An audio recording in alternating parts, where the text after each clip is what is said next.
समग्र देशवासी हर्ष से भर गए। लंबे वियोग से जो आपत्ति आई थी उसका अंत हो गया। उस कालखंड में तो वो वियोग केवल 14 वर्षों का था। तब भी इतना असह्य था। इस युग में तो अयोध्या और देशवासियों ने सैकड़ों वर्षों का वियोग सहा है। हमारी कई कई पीढ़ियों ने वियोग सहा है। भारत के तो संविधान में उसकी पहली प्रति में भगवान राम विराजमान है। संविधान के अस्तित्व में आने के बाद भी दशकों तक प्रभु श्री राम के अस्तित्व को लेकर कानूनी लड़ाई चली। मैं आभार व्यक्त करूंगा भारत की न्यायपालिका का, जिसने न्याय की लाज रख ली।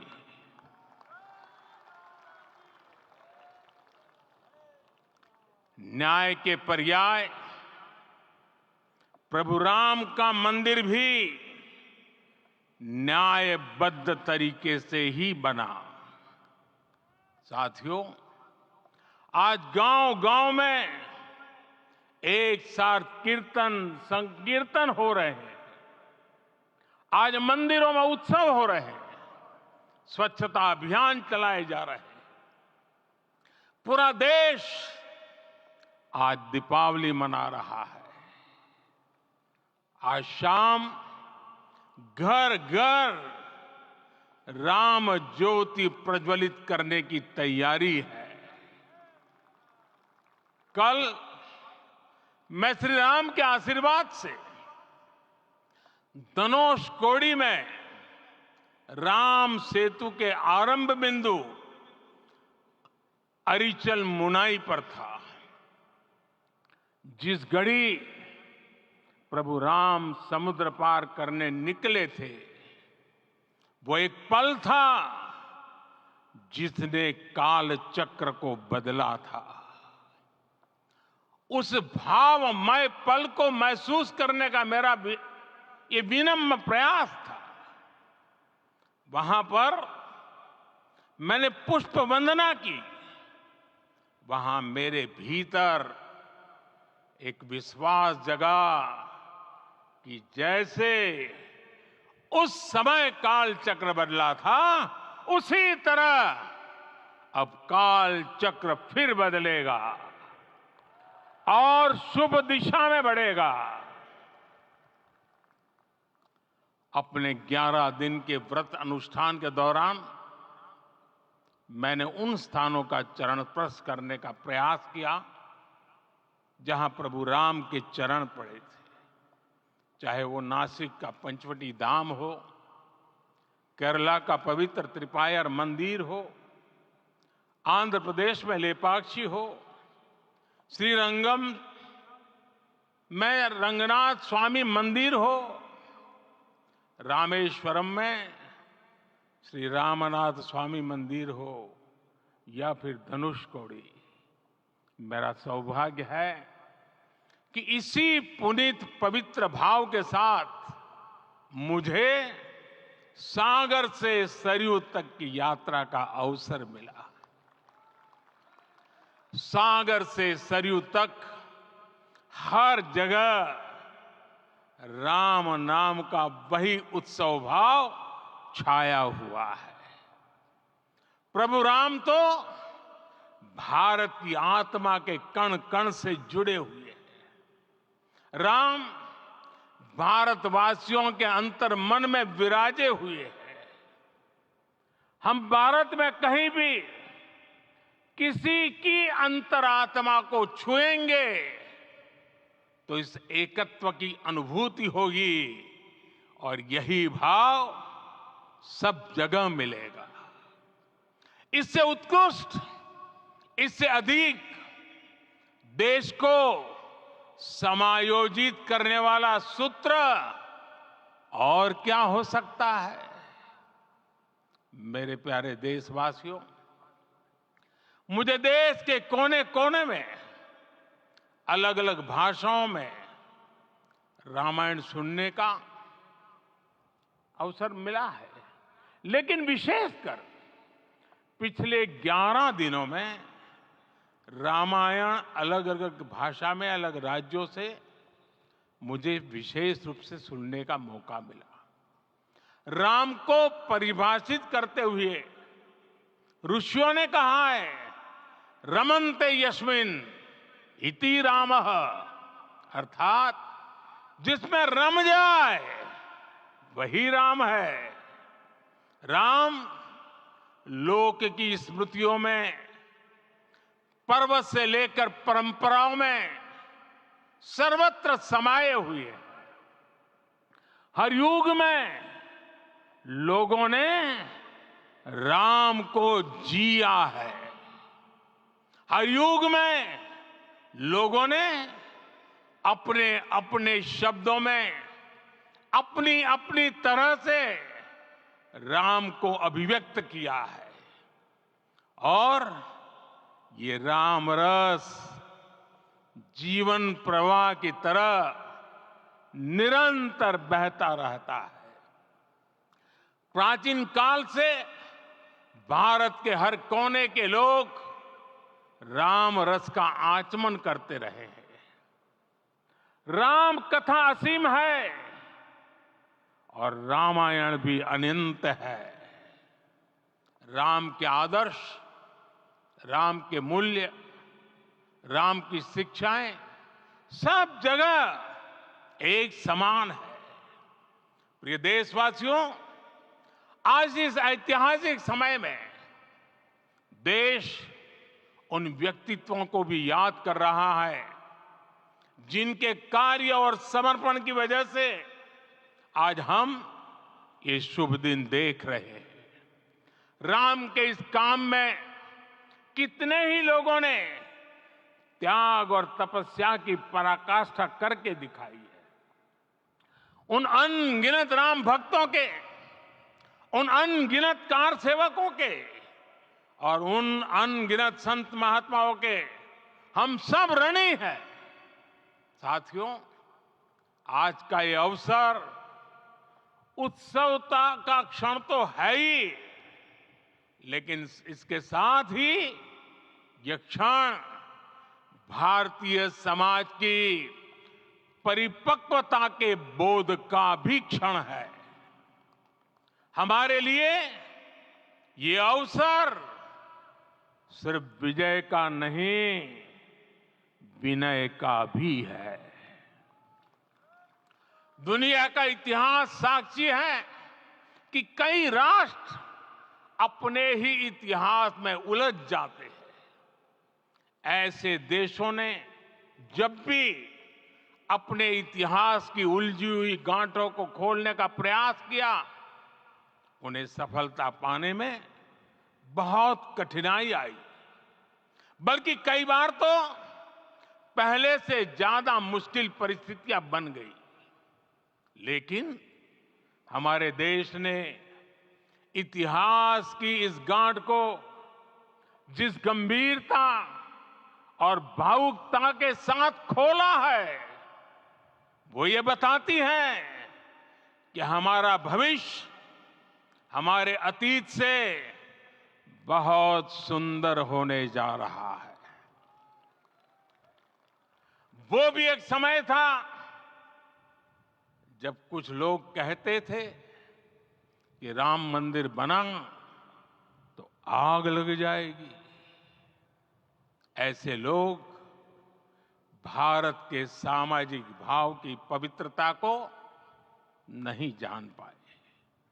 रामलला के इस मंदिर का निर्माण भारतीय समाज के शांति, धैर्य, आपसी सद्भाव और समन्वय का भी प्रतीक है। हम देख रहे हैं ये निर्माण किसी आग को नहीं बल्कि ऊर्जा को जन्म दे रहा है। राम मंदिर समाज के हर वर्ग को एक उज्जवल भविष्य के पथ पर बढ़ने की प्रेरणा लेकर आया है।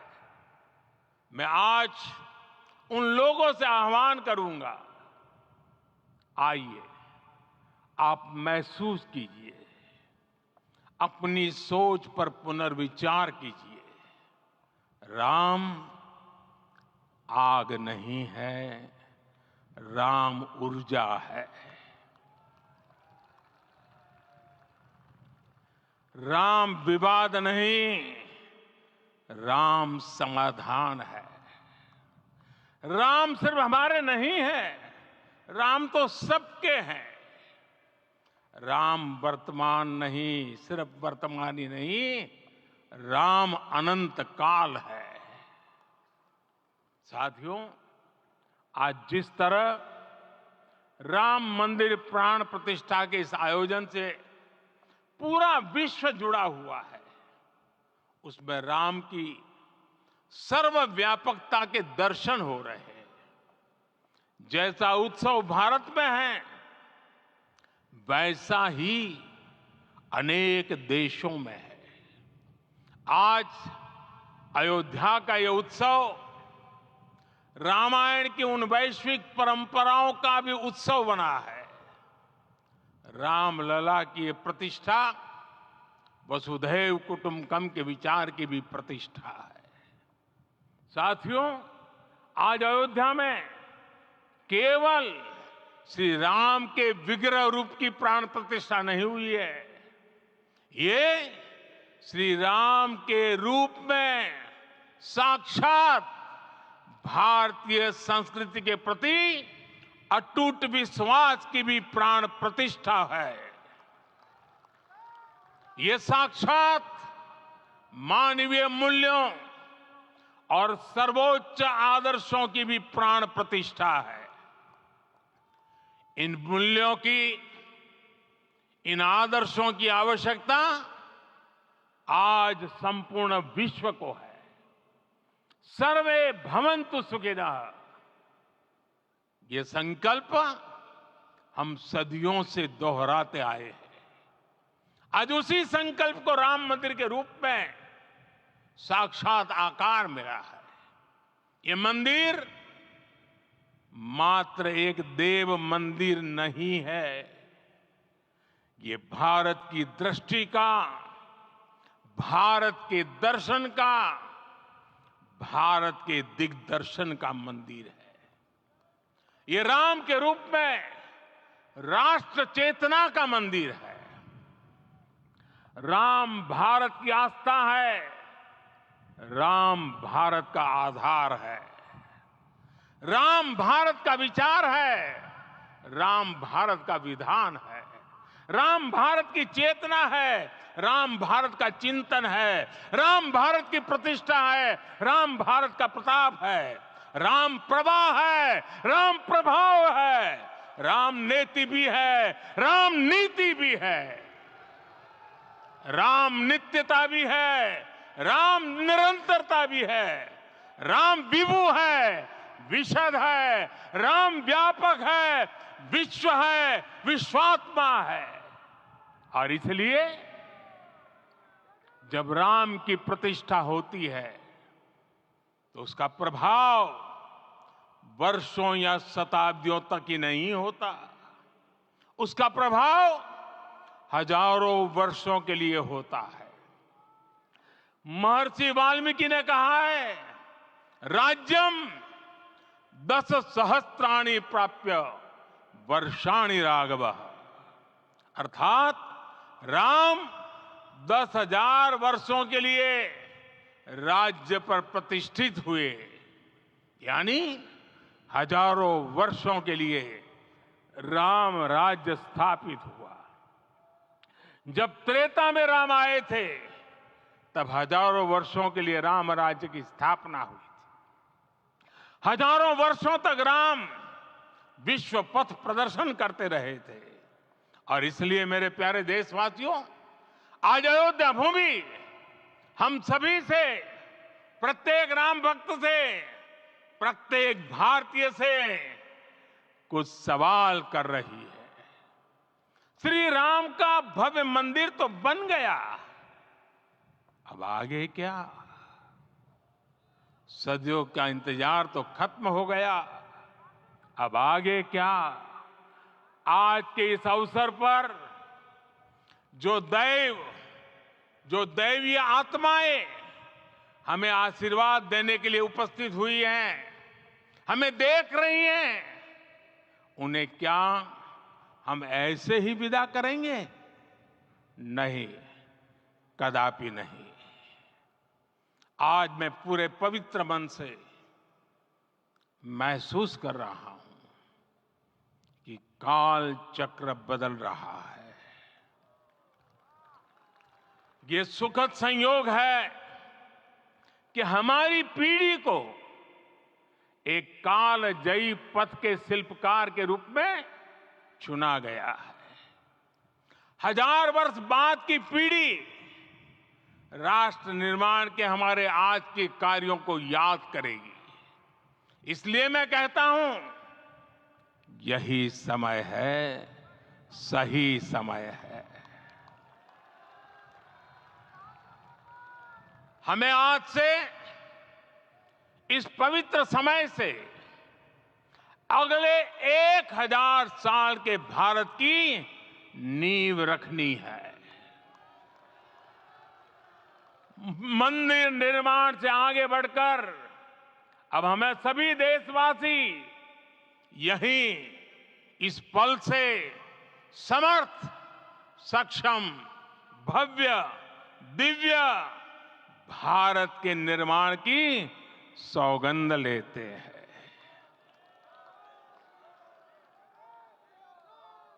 राम के विचार मानस के साथ ही जनमानस में भी हो, यही राष्ट्र निर्माण की सीढ़ी है। साथियों, आज के युग की मांग है कि हमें अपने अंतःकरण को विस्तार देना होगा। हमारी चेतना का विस्तार देव से देश तक, राम से राष्ट्र तक होना चाहिए। हनुमान जी की भक्ति, हनुमान जी की सेवा, हनुमान जी का समर्पण, ये ऐसे गुण हैं जिन्हें हमें बाहर नहीं खोजना पड़ता। प्रत्येक भारतीय में भक्ति, सेवा और समर्पण के भाव समर्थ, सक्षम, भव्य, दिव्य भारत का आधार बनेंगे। और यही तो है देव से देश और राम से राष्ट्र की चेतना का विस्तार। दूर सुदूर जंगल में, कुटिया में जीवन गुजारने वाली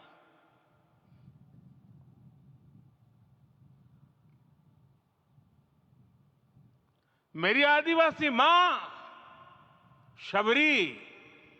शबरी का ध्यान आते ही अप्रतिम विश्वास जागृत होता है। मां शबरी तो कब से कहती थी, राम आएंगे।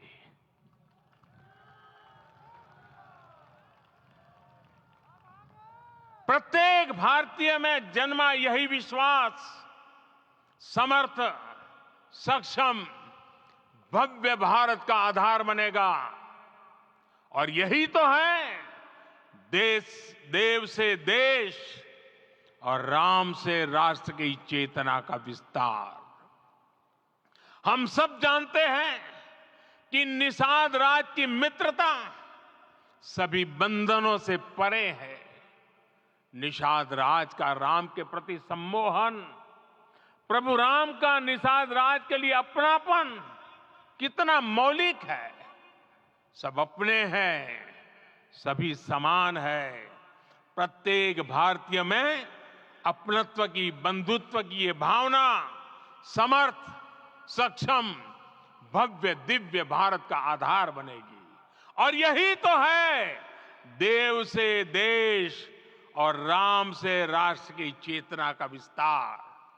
साथियों, आज देश में निराशा के लिए रत्ती भर भी स्थान नहीं है। मैं तो बहुत सामान्य हूं, मैं तो बहुत छोटा हूं। अगर कोई ये सोचता है तो उसे गिलहरी के योगदान को याद करना चाहिए। गिलहरी का स्मरण ही हमें हमारी इस हिचक को दूर करेगा, हमें सिखाएगा कि छोटे बड़े हर प्रयास की अपनी ताकत होती है, अपना योगदान होता है। और सबके प्रयास की यही भावना समर्थ, सक्षम, भव्य, दिव्य भारत का आधार बनेगी। और यही तो देव से देश और राम से राष्ट्र की चेतना का विस्तार।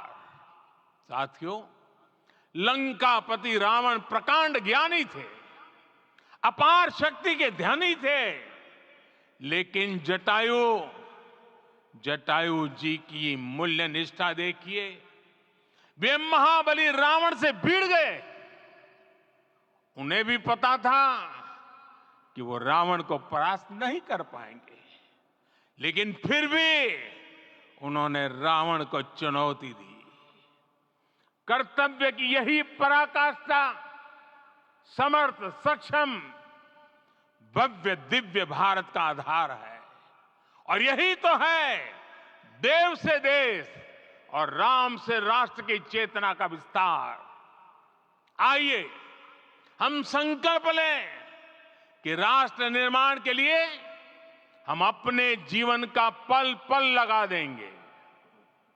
राम काज से राष्ट्र काज, समय का पल पल, शरीर का कण कण राम समर्पण को राष्ट्र समर्पण के ध्येय से जोड़ देंगे। मेरे देशवासियों, प्रभु श्री राम की हमारी पूजा विशेष होनी चाहिए। ये पूजा स्व से ऊपर उठ करके समष्टि के लिए होनी चाहिए।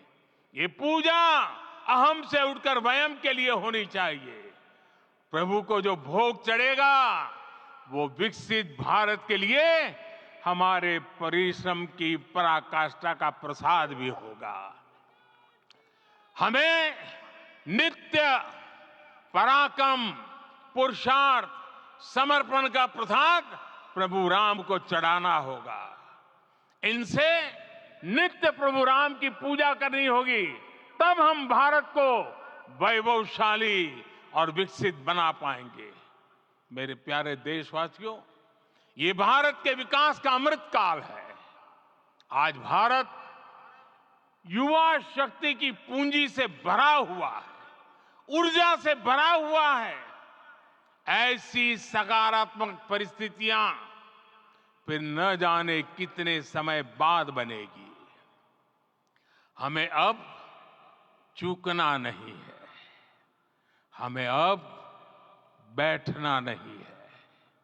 मैं अपने देश के युवाओं से कहूंगा, आपके सामने हजारों वर्ष की परंपरा की प्रेरणा है।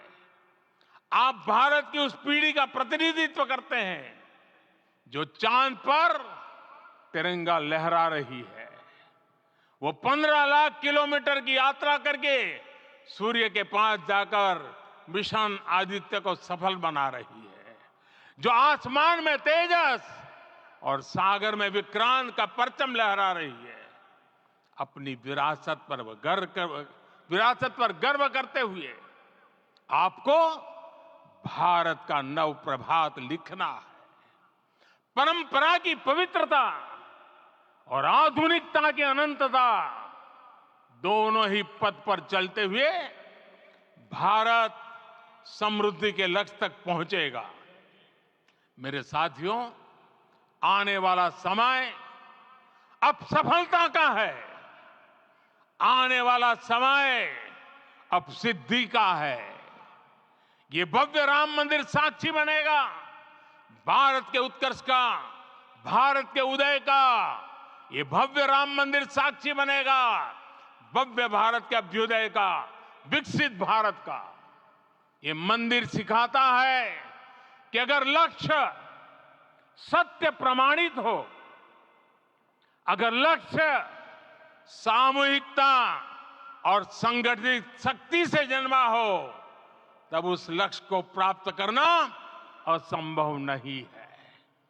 ये भारत का समय है और भारत अब आगे बढ़ने वाला है। शताब्दियों की प्रतीक्षा के बाद हम यहां पहुंचे हैं। हम सब ने इस युग का, इस कालखंड का इंतजार किया है। अब हम रुकेंगे नहीं, हम विकास की ऊंचाई पर जाकर ही रहेंगे। इसी भाव के साथ रामलला के चरणों में प्रणाम करते हुए आप सभी को बहुत बहुत शुभकामनाएं। सभी संतों के चरणों में मेरे प्रणाम। सियावर रामचंद्र की, सियावर रामचंद्र की, सियावर रामचंद्र की।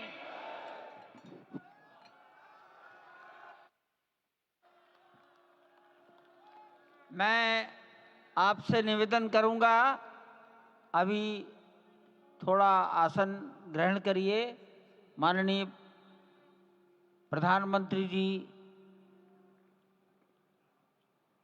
यहाँ से कुबेर टीला की ओर प्रस्थान करेंगे।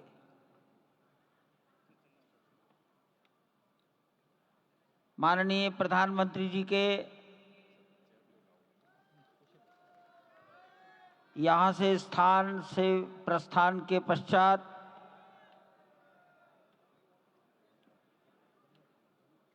हमारे महंत नृत्य गोपाल दास जी के शिष्यगणों से निवेदन करूंगा, मंच पर आकर उनको नीचे की ओर ले जाए।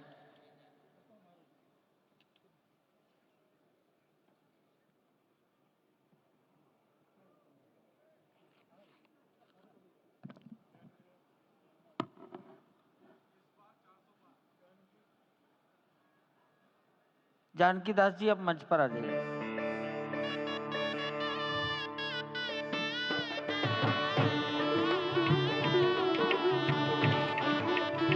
माननीय मोहन राव जी, भैया जी कहीं मिलेंगे।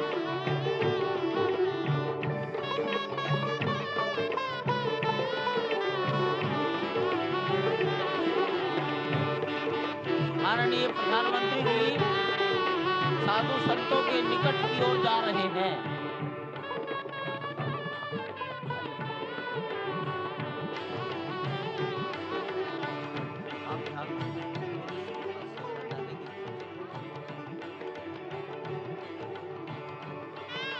माननीय प्रधानमंत्री जी बहुत निकट पहुंच गए हैं संत महापुरुषों के।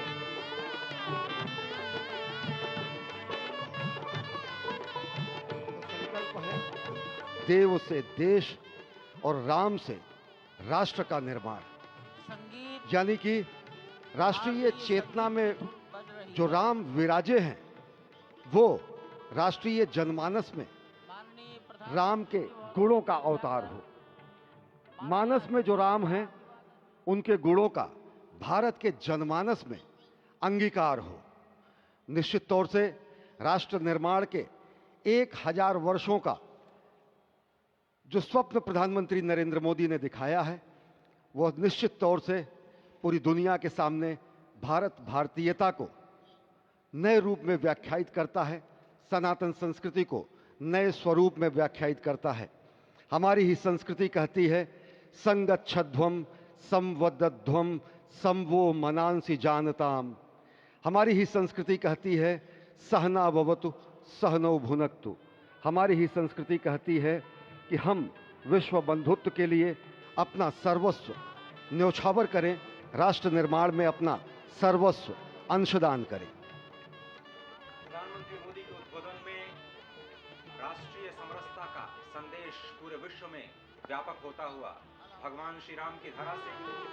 बहुत ही आनंद का विश्व की विषय है। समरसता, विश्व की कल्याण और शांति की स्थापना का संदेश एक बार फिर से गुंजायमान होता हुआ। कुछ तो है, कुछ तो खास है इस राष्ट्र में जो परब्रह्म परमात्मा को अपनी गोद में आकर्षित कर लेता है। कुछ तो खास है इस अयोध्या धाम में जो निर्गुण निराकार परब्रह्म को सगुण साकार बना देता है। कुछ तो खास है इस राष्ट्र की धूल में, इस राष्ट्र के अन्न में जो मां कौशल्या के गर्भ में उस राम को उत्पन्न कर देता है पुत्र के रूप में, और उनकी गोद में पुत्र के रूप में परब्रह्म को खेलने पर विवश कर देता है। कुछ तो खास है इस राष्ट्र में जो भक्तों की भावना के अनुरूप अनंत अनंत रूप में भगवान अपने भक्तों को दर्शन देते हैं। राम सबके हैं, राम सर्वत्र हैं, और इसीलिए आज एक ऐसे ही अद्भुत अलौकिक स्वरूप में, बाल रूप में 5 वर्ष के राघव अब अपने भक्तों को नए नवीन नूतन दर्शन के लिए पधार चुके हैं। स्वागत कीजिए भगवान श्री राम का इस नए अवतार में। आज के इस अलौकिक दिव्य द्वादशी के तिथि में, जब कूर्म अवतार का दिन, आज भगवान श्री राम ने एक बार फिर से अवतार लिया। धरा धाम, अयोध्या धाम, सरयू, सब कुछ प्रसन्न, आनंदित, उल्लसित। और अभिवादन स्वीकार कर रहे हैं प्रधानमंत्री नरेंद्र मोदी। यहाँ पर पहुंचे हुए संत समाज का, आम जन का, जनता जनार्दन का, विशिष्ट अतिथियों का। आज अयोध्या धाम में भगवान श्री राम के मंदिर में प्राण प्रतिष्ठा कार्यक्रम इस मायने में भी विलक्षण है क्योंकि समूची भारत की सारी परंपरा, सभी धर्म, संप्रदाय, मत, पंथ, सबका यहाँ पर सम्मेलन हुआ है। एक यहाँ पर ऐसा समागम हुआ है जो सनातन संस्कृति के शाश्वत स्वरूप को स्थापित करता है। यहाँ पर शैव, वैष्णव, शाक्त, पत्य, गणपत्य, सिख, बौद्ध, जैन, दशानंद, शंकर, रामानुजाचार्य संप्रदाय, निम्बारका संप्रदाय, विष्णुनामी संप्रदाय, राम स्नेही संप्रदाय, पंथों में घीसा पंथ, गरीबदासी, गौड़िया, कबीर पंथी, वाल्मीकि पंथी, धार्मिक संगठनों में अनेकानेक विश्व कल्याण में लगे हुए, भारत निर्माण में लगे हुए संगठनों के प्रतिनिधि, महिमा समाज, अकाली, निरंकारी, राम नामधारी, राधा स्वामी, वरकरी, वीरशैव, हर कोई भारत की समस्त मत पंथराय की जो अलग अलग धाराएं हैं वो आज उनका यहाँ पर समागम हुआ है। आज उनका